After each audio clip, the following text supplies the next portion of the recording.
E a gente recebe agora mais um companheiro do esporte aqui da Jovem Pan, ao vivo com a gente aqui no Jornal da Manhã. Agora, o Vanderlei Nogueira, para a gente falar um pouquinho mais também sobre esse adeus a Zagallo. Vanderlei, em primeiro lugar, obrigado pela presença. Bom dia. Bom dia, Brau. Bom dia, Paula. Bom dia, amigos do Brasil que acompanham mais uma edição do nosso Jornal da Manhã, uma edição histórica que está fazendo uma homenagem a um dos grandes personagens do futebol mundial. Brau. Pois é, Vanderlei, falando das homenagens, a gente acompanhou na reportagem do Kaká que é uma comoção generalizada, né? Que ultrapassou até barreira de clubes, né? Não é uma idolatria que se estabeleceu apenas em um clube, né? Como é o caso de alguns grandes jogadores que entram para a história por uma camisa de um determinado clube. No caso do Zagallo, ele conseguiu construir essa imagem lendária pelos feitos, que alcançou, claro, né? Por ter sido a única pessoa no mundo a conquistar 4 vezes a Copa do Mundo, algo que dificilmente vai se repetir. Mas também imagino, né, Vanderlei, queria que você falasse sobre isso, muito pela personalidade do Zagallo, né? Tão marcante, tão cativante, ele acabou se tornando uma figura que faz parte do almanaque do nosso futebol, né, Vanderlei? Verdade, Brau. O Zagallo participou dos grandes momentos do futebol brasileiro. A Copa de 58, como já foi dito aqui no Jornal da Manhã, a Copa de 62, né, as duas grandes conquistas, sob o comando do Marechal Paulo Machado de Carvalho, foi um grande momento, começou lá a caminhada de grandes momentos do futebol brasileiro. E depois, além disso, né, técnico da seleção brasileira em 1970, a seleção dos sonhos com Pelé, parando o México. E, aliás, mais uma participação importante da Jovem Pan, quem narrou o principal momento daquela partida, depois de um sorteio entre grandes narradores do país, foi o nosso Joseval Peixoto. Foi emocionante aquele momento de conquista do futebol brasileiro em 1970. E por aí vai. Foram 35 anos, Brown, como técnico de futebol. 35 anos. Começou em 66, só foi parar em 2001. Passou por equipes importantes, aquelas não muito badaladas, mas sempre fazendo um trabalho marcante, a sua personalidade, a sua presença, a história que ele carregava na sua bagagem profissional. E aí, a partir de 2001, começou a participar ativamente da seleção brasileira, como coordenador, como assistente, como conselheiro. Ele fez tudo o que podia em relação a funções ao lado da Seleção Nacional do Brasil, uma das suas grandes paixões. E foi nosso companheiro em 2002, né, uma grande cobertura, uma cobertura inédita, diferente, especialíssima da Jovem Pan na Copa do Mundo do Japão e da Coreia. Foi uma cobertura, eu repito, muito especial, muito criativa, e personagens importantes estiveram empunhando o microfone da Jovem Pan. Entre eles, começando o elenco, né? Além da equipe de esportes da Jovem Pan, toda a equipe de esportes da Jovem Pan naquela oportunidade, também um elenco estreladíssimo de personagens tão importantes naquele momento de 2002 para acompanhar a Copa do Mundo que aconteceu no Japão e na Coreia. E o Zagallo foi um personagem muito importante para nós, nosso companheiro. Para mim, especialmente como repórter, como jornalista, foi um privilégio, sem dúvida, foi um privilégio entrevistá-lo várias vezes com o microfone da Jovem Pan, ouvir as suas histórias, vê-lo trabalhar de perto, acompanhar as conversas do Zagallo com os jogadores mais estrelados da história do futebol brasileiro. É uma personalidade que eu lamento muito que tenha partido, mas sei que vai ficar o legado, essas homenagens todas que estão sendo feitas de quase os principais clubes brasileiros e personalidades do esporte e fora do esporte, são justíssimas. Quem conheceu de perto e também fora das câmeras, fora dos palcos. Eu tenho apenas alguns registros importantes para fazer, 2 apenas para não estender essa participação.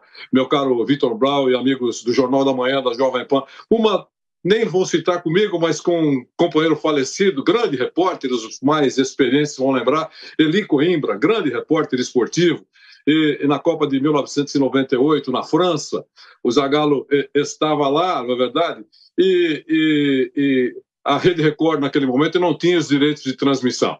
E por uma questão de checagem da FIFA, aquelas coisas todas, o repórter Eli Coimbra não podia entrar na área de treinamento, a chamada área FIFA, porque não estava credenciado, a emissora não tinha direitos de transmissão. E diariamente o Zagallo saía do treino da seleção brasileira, caminhava 3, 4 quarteirões, longos quarteirões, ia até uma barraca que tinha sido montada pela Record lá naquela oportunidade, e lá estava guardado, quietinho, lá o Eli Coimbra, e o Zagallo chegava para atualizá-lo sobre as informações diárias da seleção do Brasil, respeitando a dificuldade de um grande repórter e compreendendo que ele estava lá ansioso para receber informações, ele fazia isso diariamente na Copa da França. Conosco, da Jovem Pan, sempre foi muito cordial, grandes entrevistas, grandes momentos, e eu sei que ele teve muito orgulho de empunhar o microfone da Pan naquela cobertura que fizemos em 2002, já quando ele tinha parado como treinador. Esses são alguns momentos, eu fiquei muito triste com a morte dele, mas ao mesmo tempo sei que essa homenagem toda que o Brasil está criando, está fazendo, citando o nome do Zagallo, a história dele, contando passagens do Zagallo, é uma homenagem absolutamente justa. Bravo. Com certeza, Vanderlei Nogueira, tudo bem? Bom dia para você. Muito obrigada por estar conosco aqui hoje. É engraçado que todo mundo que passa por aqui, Piperno passou agora há pouco, fala com alegria, apesar desse dia triste. É um dia triste para o futebol brasileiro e mundialmente falando também, né, Vanderlei? Mas quem passa por aqui falando dele, fala com alegria, fala com entusiasmo, fala com devoção, fala dessa personalidade. É muito interessante. O mais interessante também, alegre, né, do Zagallo, né? E o mais interessante também é o microfone Jovem Pan ligado no esporte a todo momento, acompanhando a carreira do Zagallo, assim como o Vanderlei falou agora pra gente, agora há pouco. Muito bacana, Vanderlei. Esse protagonismo, queria que só você mencionasse isso pra gente, esse protagonismo do Zagallo durante a carreira dele, essa vibração, esse amor, esse título, a gente tê-lo tão vivo em nossa memória, independente da geração, é o que falta? Falta isso no futebol brasileiro de hoje, atual? Olha, Paula, eu posso dizer para você que eu não lembro assim, de um personagem que mostrou amor publicamente pela seleção brasileira, pela amarelinha. Ele beijava a camisa, e não era só lá, diante das câmeras, não. Nos momentos em que a gente estava, digamos, numa área restrita, ele sempre demonstrou paixão pela seleção brasileira. A gente achava até que, poxa, mas é um pouco de exagero como ele faz. Para ele, a seleção brasileira era uma grande paixão. Foi sempre assim. Nós percebemos que era aquilo mesmo que partia do coração dele. Eu acho que seria muito bom que outros personagens importantes da história do futebol brasileiro demonstrassem também uma grande paixão pela camisa amarela da seleção do Brasil, não é a camisa da CBF, da seleção brasileira de futebol. Esse foi um outro grande exemplo, né? Ele ganhou prêmios internacionais, prêmios nacionais, prêmios não muito badalados ao longo de toda a vida dele. E sempre ele reverenciava a seleção brasileira. Ele tinha muito orgulho de usar a camisa amarela, de falar da amarelinha, de falar da força do futebol brasileiro, das conquistas do futebol brasileiro. Ele foi um grande embaixador do futebol brasileiro pelo mundo todo. Sem dúvida, essa paixão dele também é outra marca que vai ficar registrada para sempre na história do futebol brasileiro e mundial, porque ele não é um personagem do futebol brasileiro. As conquistas foram tão importantes, né, que invadiram fronteiras aí ao longo das últimas décadas. E só para você conhecer mais um detalhe muito importante do personagem, né, Zagallo. Num determinado momento, Paula, a Portuguesa de Desportos, a nossa Portuguesa, que está agora numa divisão menor, quase desapareceu, mas ela teve a ousadia, entre aspas, de contratar o Zagallo em 1999 para ser o técnico da Portuguesa de Desportos. Gente, a Portuguesa, com todo respeito, tá? A Portuguesa quase não tinha cobertura da imprensa. Eu acho que com muito boa vontade, 2, 3 jornalistas acompanhavam a Portuguesa naquele momento, né? Diariamente. Não como acompanhado, por exemplo, o Corinthians, o Palmeiras, o São Paulo, o Flamengo, os grandes clubes brasileiros. Mas ela contratou o Zagallo. O Zagallo nunca tinha trabalhado em São Paulo como treinador e veio para São Paulo. Gente, Foi um rebuliço a apresentação do Zagallo. A Portuguesa nunca teve tanta cobertura e tanta gente da imprensa, câmeras, fotógrafos, repórteres, como quando chegou o Zagallo e nos primeiros dias que ele comandou a Portuguesa de Desportos. A gente até brincava, o Zagallo colocou a Portuguesa na mídia e foi exatamente o que aconteceu. Essa é apenas uma passagem que eu lembrei agora e estou contando para os amigos do Brasil.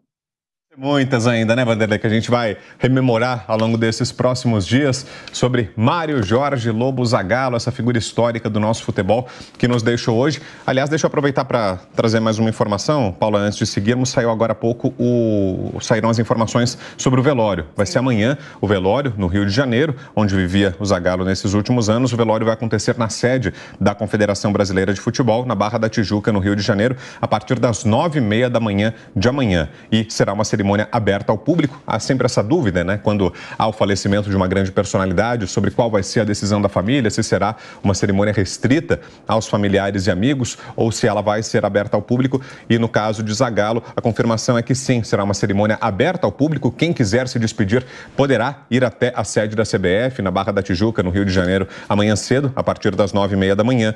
E o sepultamento vai ser também amanhã, às 4 da tarde, no cemitério São João Batista, no Rio. Vanderlei, obrigado, viu? Muito bom sempre te ouvir por aqui. Que pena que nesse contexto a nossa conversa, mas são saborosas sempre as lembranças que o Zagallo deixou pra gente e muito bom ter alguém como você por perto pra gente poder ouvir tudo isso. Um abração, Vanderlei. Obrigado, Bruno. Apenas um detalhezinho, só para você imaginar e para aqueles que nos acompanham. Imagine uma mesa formada, entre outros, por Zagallo, Romário, Luxemburgo, Carlos Alberto Parreira e muitos outros. Eles estavam integrando também a equipe da Jovem Pan em 2002. Só para fazer esse registro da importância desses personagens todos. Um grande abraço, Brau, Paula, muito obrigado. Um grande abraço aos amigos que acompanham o Jornal da Manhã. Mais uma edição pela Jovem Pan para todo o Brasil. Uma edição histórica. Valeu, Vanderlei. Obrigado. Um abração.